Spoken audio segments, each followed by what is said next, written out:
মৌসুমের প্রথম ঘূর্ণিঝড় রেমাল বাংলাদেশের উপর দিয়ে বয়ে যাচ্ছে। রবিবার সন্ধ্যার পর উপকূলে আঘাত হানে। রাত ১:৩০টায় পটুয়াখালীর খেপুপাড়া দিয়ে স্থলভাগে উঠে আসে রেমালের কেন্দ্র। তখন এর গতিবেগ ছিল ১১১ কিলোমিটার। আবহাওয়া অধিদপ্তরের পরিচালক আজিজুর রহমান জানান, রেমালের প্রভাবে সর্বোচ্চ বৃষ্টিপাত হয়েছে চট্টগ্রামে।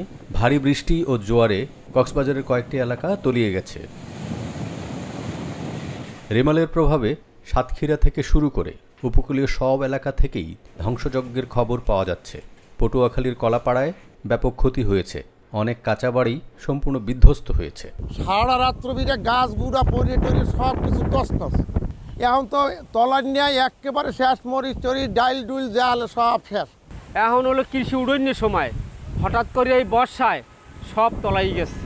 জোয়ারের সময় ঘূর্ণিঝড় রেমালের প্রভাবে সাগর ও নদ নদীর পানির উচ্চতা স্বাভাবিকের চেয়ে ৩ থেকে ৪ ফুট উঁচুতে উঠায় নিম্নাঞ্চল প্লাবিত হয়।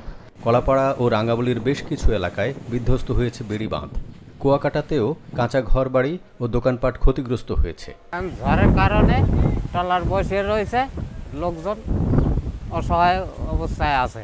বিভিন্ন এলাকায় ফসল সহ কৃষকের ক্ষয়ক্ষতির খবরও আসতে শুরু করেছে। তলিয়েছে অনেক মাছের ঘের ও পুকুর, উপড়ে গেছে গাছপালা।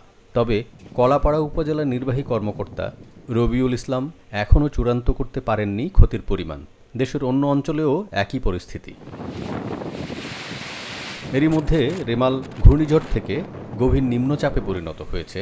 তবে উত্তর বঙ্গোপসাগরে মাছ ধরার নৌকা ও ট্রলারগুলোকে মঙ্গলবার পর্যন্ত সাবধানে চলাচল করার পরামর্শ আবহাওয়া অধিদপ্তরের। বৃষ্টি ঝরিয়ে আরও দুর্বল হয়ে মঙ্গলবার নিম্নচাপ আকারে আসামের দিকে চলে যাবে রেমাল।